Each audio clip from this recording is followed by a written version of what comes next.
নমস্কার সবাইকে। মকর রাশি নিয়ে আজকে আমরা আলোচনা করব। এই 2026 সাল মকর রাশির জাতক জাতিকাদের কেমন যেতে চলেছে। এই মকর রাশির অধিপতি কে? মকর রাশির অধিপতি হচ্ছে শনি, এবং মকর রাশি হচ্ছে আমাদের একটি পৃথ্বী তত্ত্বের রাশি, এবং মকর হচ্ছে দশম ভাব, কালপুরুষ চক্রের দশম ভাব হচ্ছে মকর। আচ্ছা, মকর রাশির জাতক জাতিকাদের এই বছরটা কর্মজীবন যথেষ্ট ভালো।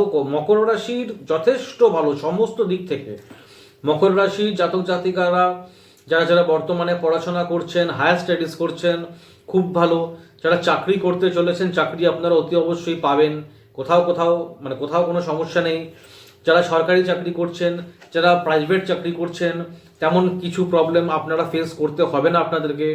যারা বিজনেস করছেন, বিজনেস আপনাদের যথেষ্ট ভালো যাবে, তেমন কোনো প্রবলেম নেই। শরীর স্বাস্থ্য নিয়েও খুব একটা প্রবলেম হবে না। হ্যাঁ, তবে যেহেতু শনি, একটু চোট আঘাত, কম বেশি কোমর থেকে নিম্নাঙ্গে ব্যথা, আপনাদের একটু কোথাও না কোথাও একটু স্কিন ডিজিজ আসতে পারে, এই একটা প্রবলেম আসতে পারে। আদারওয়াইজ মকর রাশি কিন্তু সব দিক থেকেই ভালো।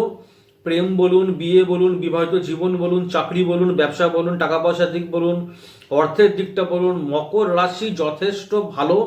তেমন কিছু প্রবলেম অ্যারাইজ হওয়ার সম্ভাবনা নেই। এই বছরটা মকর রাশির জন্য যথেষ্ট ভালো যাবে।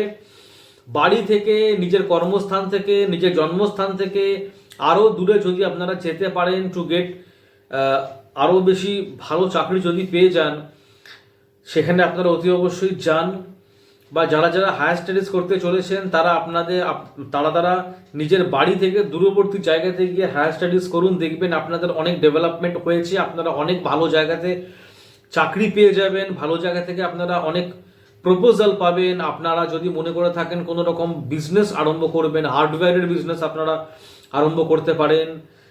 যদিও বা হরোস্কোপ চার্ট দেখতে হবে, হরোস্কোপ চার্ট না দেখে দুমদাম করে কোনো রকম বিজনেসে যাওয়াটা উচিত না, কিন্তু তবুও একটা জেনারেল ফিচার্সের মধ্যে যেগুলো আসছে সেগুলি বলছি। যেমন শনি মূলত আমাদেরকে হার্ডওয়্যারের ব্যবসা দেয়, লোহা লক্করের ব্যবসা দেয়। এই সমস্ত ব্যবসা কিন্তু মকর রাশিদের জন্য যথেষ্ট ভালো। এখানে তেমন কোথাও কোনো সমস্যা নেই। যারা বিয়ে করতে চলেছেন তাদেরও যথেষ্ট ভালো যাবে। যারা আপনাদের যাদের রিয়েল এস্টেটের বিজনেস, তাদের মকর রাশি যদি হয়ে গিয়ে থাকে, তাদের যথেষ্ট ভালো যাবে।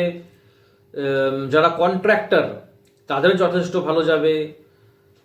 যারা বিল্ডিং মেটেরিয়ালসের উপরে কোনো রকম ব্যবসা করেন, তাদের যথেষ্ট ভালো যাবে। মকর রাশি সব দিক থেকে ভালো, তেমন কিছু প্রবলেম নেই। ওকে, তেমন কোনো প্রবলেম নেই। যাই হোক, আর আপনাদের যদি আমার এই ভিডিওটি ভালো লেগে থাকে, লাইক করবেন, সাবস্ক্রাইব অতি অবশ্যই করবেন, এবং বেল আইকনে প্রেস করতে একদম ভুলবেন না। পারলে একটি শেয়ার করবেন এবং আপনাদের ভ্যালুয়েবল কমেন্টস দিয়ে যাবেন। নমস্কার।